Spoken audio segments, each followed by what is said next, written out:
Darius Bell's Reckoning, a viral moment that changed everything. It started with an email, a short formal message that arrived late in the afternoon. The producers of The Morning Exchange, one of the most watched talk shows in the country, wanted Darius Bell, tech entrepreneur and CEO of Innovis, to be a guest on their upcoming segment about diversity in business. Darius had seen this play before. A mainstream platform suddenly remembers Black entrepreneurs exist, trots them out for a few minutes of applause, and then moves on to the next trending topic. But this time was different. Innovis wasn't some upstart. They had just secured a multi-million-dollar defense contract, outbidding some of the biggest names in the industry. That wasn't luck. It was 2 decades of relentless work. Still, Darius hesitated before accepting. Something felt off. His assistant, Tasha, picked up on his hesitation. "You sure you want to do this? You know how these shows are. They love a success story, but they love tearing one down even more." Darius leaned back in his chair. "I'll handle it. Besides, it's national exposure. Let's see what they have to say." Tasha exhaled, shaking her head. "Just don't let them bait you." He nodded, though deep down he knew the game. If this interview was a setup, they were playing chess with the wrong man. The morning of the interview, Darius arrived at KXNT Studios in Los Angeles. The air in the green room was cool, sterile. A young producer greeted him, barely looking up from her clipboard. "Mr. Bell, thanks for being here. We'll mic you up in 5.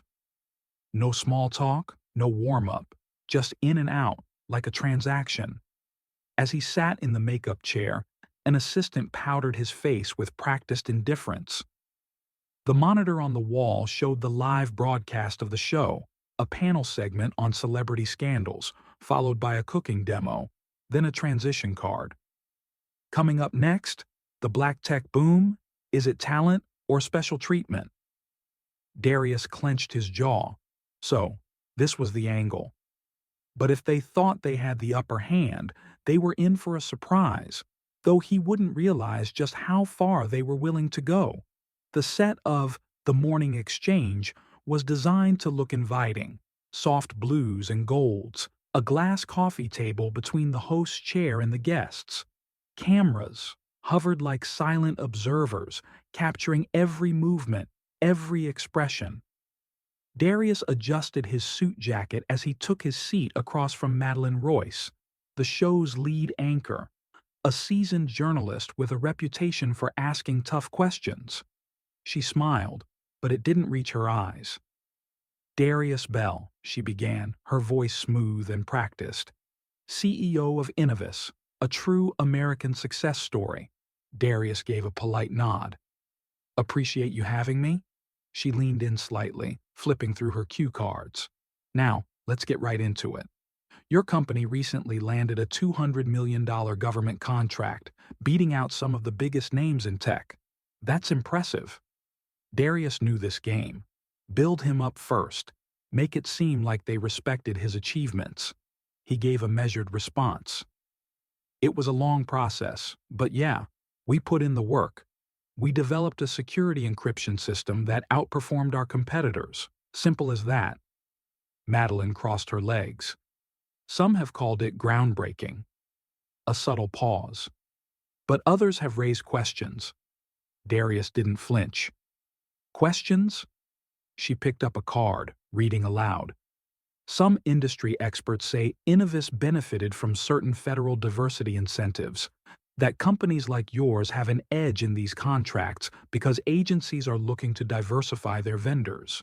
That perhaps this wasn't just about being the best, but about meeting a quota." There it was, the real reason he was here. Darius let a beat pass before he responded. "I've heard that argument before. It's funny, though.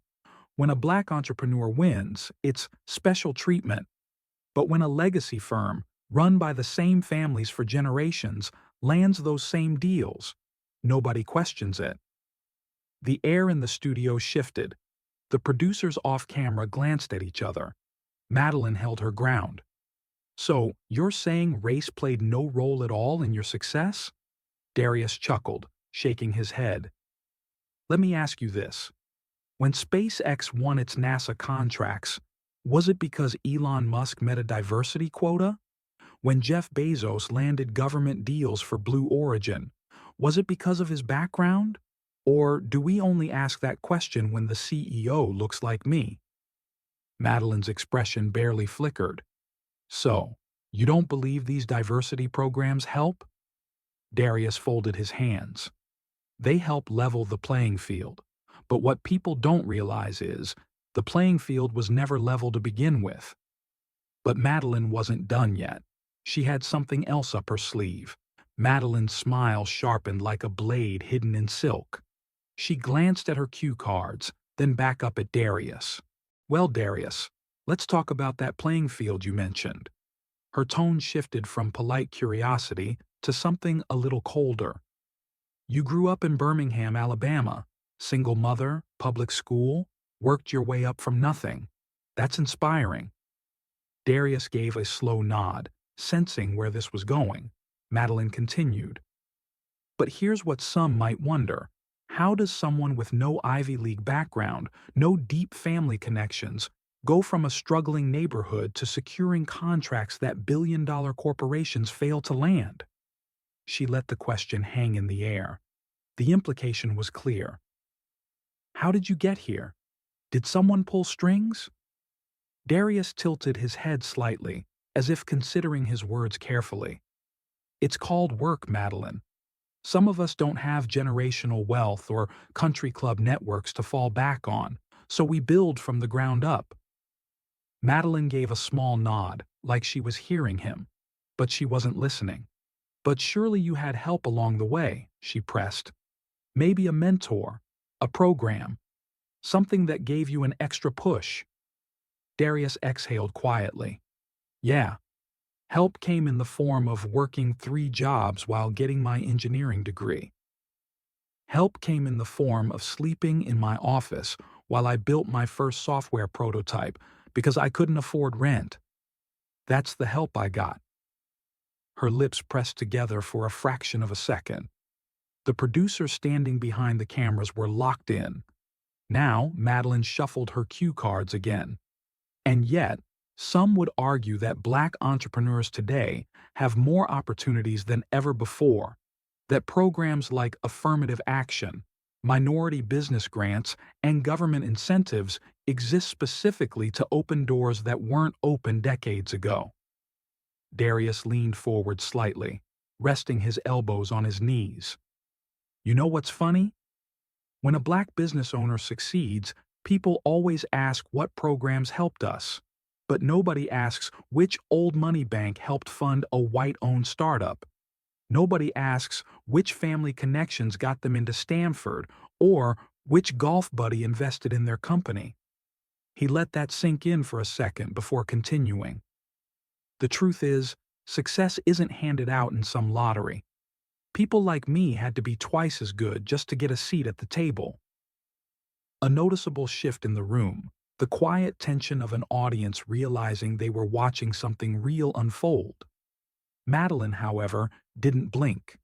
Instead, she smiled the way a chess player smiles when they think they've just cornered their opponent. That's an interesting perspective, she said, her voice smooth as glass. But let's address another factor, perception. She turned slightly toward the cameras. Darius, you present yourself as a self-made success. But let's talk about the public perception of your story. Some say that Black entrepreneurs get an unfair advantage when it comes to media attention, that the narrative of overcoming struggle is more marketable than the thousands of white business owners who work just as hard but don't get the same headlines. Darius let out a quiet chuckle. Oh, so now we get too much attention? Madeline kept her polished smile, but a slight shift in her posture gave her away. She wasn't expecting him to laugh. You're telling me that in a world where 90% of Fortune 500 CEOs are white men, Where major tech funding still overwhelmingly goes to white-owned startups, the real issue is that people like me get too much press. Madeline tucked a loose strand of hair behind her ear. I'm just pointing out that, in today's climate, some people feel there's pressure to highlight diversity over pure merit. Darius exhaled, shaking his head. Merit. Right. He glanced briefly at the cameras, then back at her. Let me ask you something, Madeline.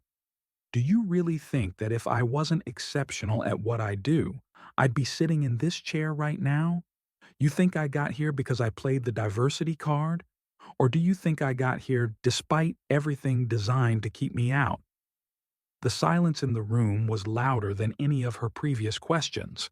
But Madeline wasn't done. Not yet. Because she had one last card to play, the one designed to break him. Madeline took a slow breath, shifting in her seat just enough to make it look casual. But Darius saw it, a crack in the facade. She glanced at her cue cards again, then set them down. This next part, she wanted to deliver directly. Darius, she said, tilting her head slightly, I think it's fair to say you're passionate about this, and I respect that. But let me ask you something. Darius gave a slight nod, waiting. Do you think some of this outrage is exaggerated? She paused, letting the words settle. After all, your success story proves that the system isn't as stacked against Black entrepreneurs as some claim. The audacity. Darius could feel the heat creeping up his spine, but he didn't let it show. Instead, he let out a quiet chuckle, shaking his head. You know, he said, his voice measured, it's funny how people love to use one success story as proof that a problem doesn't exist. Madeline's smile stayed put, but something in her eyes flickered. Darius leaned forward slightly, resting his forearms on his knees.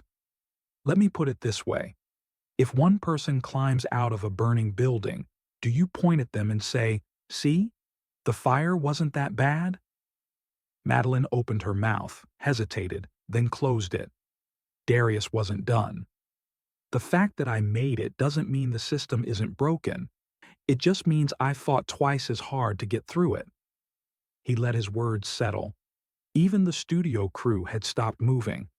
Madeline adjusted in her seat, reaching for a controlled response.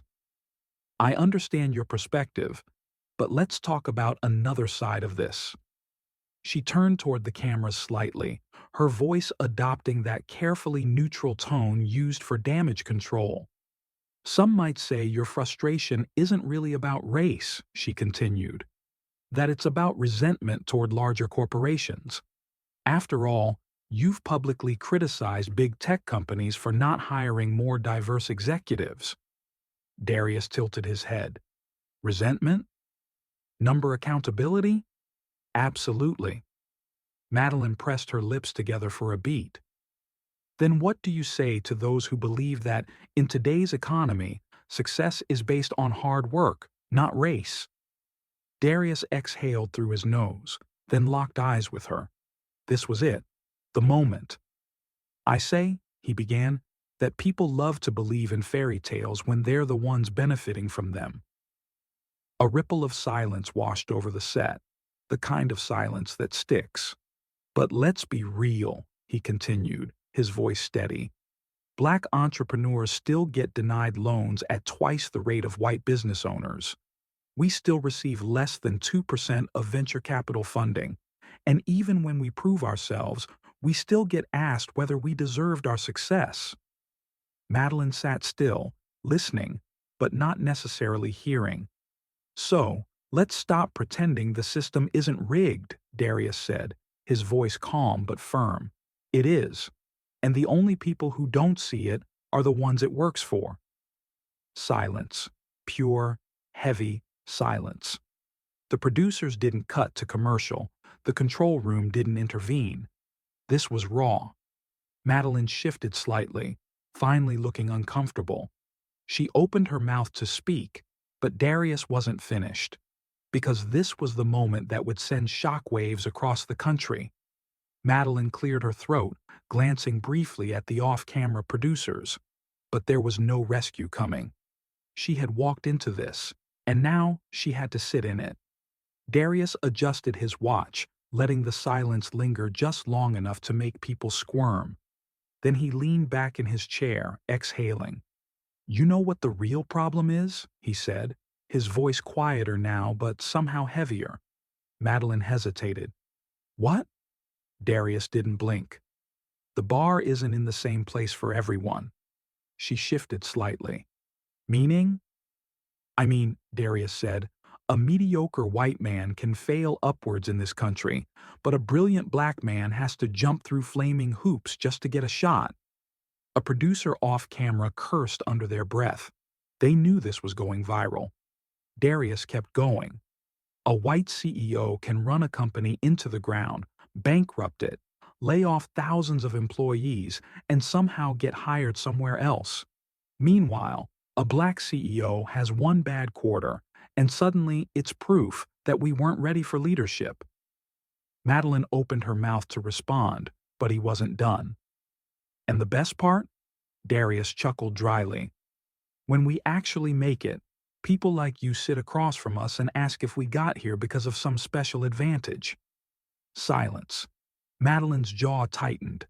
It was subtle, but the camera caught it. Darius leaned forward just slightly. Not aggressive, just firm, just final.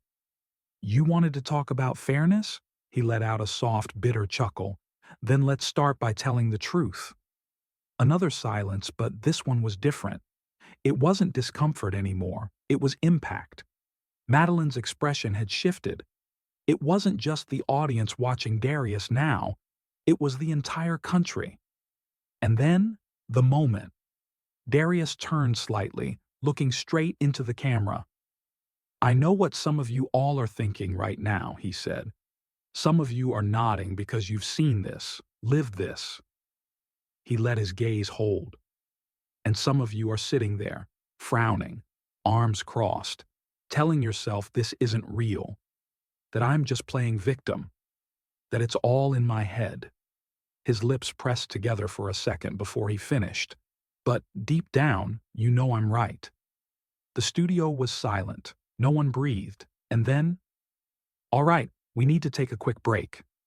The producer's voice crackled over the speakers. Madeline forced a polite smile. "We'll be back with more after this." The cameras cut, but the damage was done. Within an hour, clips of the exchange were everywhere. But the real storm was only beginning. The clip hit social media like a wrecking ball. By the time Darius was in his car, his phone was blowing up. Texts, missed calls, notifications flooding his screen. Twitter was on fire. Darius Bell just exposed the media's bias on live TV. This was powerful. Truth hurts. The way he looked into the camera and called out America, chills. And Darius Bell was right. But not everyone saw it that way. Here we go again. Another successful guy pretending to be oppressed. Cry me a river. Stop the victim mindset. Wow, this guy just proved why. People don't like hiring activists. Play the race card all you want, but hard work speaks louder. Merit matters. Cable news picked it up within the hour. Some called him brave, others called him angry and combative. By lunchtime, the Morning Exchange released a carefully worded statement. "We value open dialogue and diverse perspectives. While today's discussion became more intense than expected, we stand by our commitment to fair conversations." Darius laughed when he read it. Fair? Right? His assistant, Tasha, called him, her voice half laughing, half exasperated. "Do you realize you just set the internet on fire?" Darius rubbed his temple. "Wasn't exactly my plan?" "Well, congrats. You just became the most talked about entrepreneur in America." He didn't respond. He knew what came next. Because viral moments don't stay just moments. They become battlegrounds. And the next 48 hours were about to get messy. But this wasn't just about him anymore. By the next morning, the story had exploded beyond social media. Cable news anchors debated it on live television. Opinion pieces flooded every major publication. Everyone had an angle. Fox News. Is Darius Bell the new face of corporate entitlement? CNN. Darius Bell's viral moment. A reckoning for America's meritocracy. Business Insider. What Darius Bell's interview reveals about race and success in America. Meanwhile, Madeline Royce was in damage control mode. On her show the next morning, she gave a carefully rehearsed response. I respect Mr. Bell and his accomplishments, but I stand by my questions. My job as a journalist is to ask what the audience is thinking. If my questions were uncomfortable, that only proves how necessary they were. Translation. She wasn't backing down. Darius watched from his office, shaking his head. Tasha sat across from him, scrolling through emails. You know, she said, we just got a flood of new investor inquiries. People want to work with us. Darius smirked. Let me guess. The same people who ignored us last year? Tasha shrugged. Guess being controversial is good for business. But it wasn't all positive. Some clients pulled out. A major corporate partner suddenly decided to reevaluate their commitments. And then came the death threats, emails, phone calls, even an unmarked package left outside Innovis headquarters. Nothing inside but a single sheet of paper with one word written in bold. Enough. Tasha frowned as she read the message. You need security. Darius let out a slow breath, rubbing his temples. He knew this would come. Anytime a black man speaks too boldly, too unapologetically, this is the cost. But backing down was never an option. And now, he had a decision to make. Would he let the backlash silence him? Or was this just the beginning of something bigger? Darius sat in his office, staring at the city skyline through the floor-to-ceiling windows. The past 72 hours had been a whirlwind. Praise, backlash, threats, opportunities. He thought about his younger self, the kid from Birmingham who had to fight for every inch of success, the one who watched doors shut in his face while others walked through without knocking. And now, here he was, at the center of a national debate he never asked for, but one he couldn't ignore. Tasha entered, her expression unreadable. We just got an offer. Darius raised an eyebrow. From who?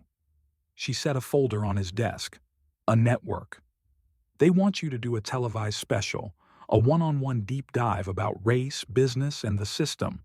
Darius exhaled. So, now they want to listen. Tasha smirked. Seems like it. Then, after a beat, what do you want to do? He leaned back in his chair, thinking. He could walk away. Let the noise die down, get back to business. Or he could use this moment, not for clout, not for attention, but to say the things nobody wanted to hear. Darius picked up the folder, flipping through the proposal. Then he set it down. He looked at Tasha. Tell them I'll do it. Her eyes widened slightly. You sure? He nodded. Yeah, but on my terms. Because if the system's going to put me under a spotlight, I'm damn sure going to control the narrative. Darius Bell's viral moment wasn't just another internet controversy. It was a reckoning. I'm damn sure going to control the narrative. Darius Bell's viral moment wasn't just another internet controversy. It was a reckoning. It forced a conversation people had been dodging for decades. About race, about success, about who gets to rise without question and who gets questioned when they rise. Some called him an activist, some called him arrogant, some called him right. But one thing was certain, nobody could ignore him anymore. So, what do you think? Does success mean playing by the rules of a broken system, or does it mean rewriting the rules entirely? Let us know in the comments, and if you believe more stories like this need to be told, subscribe.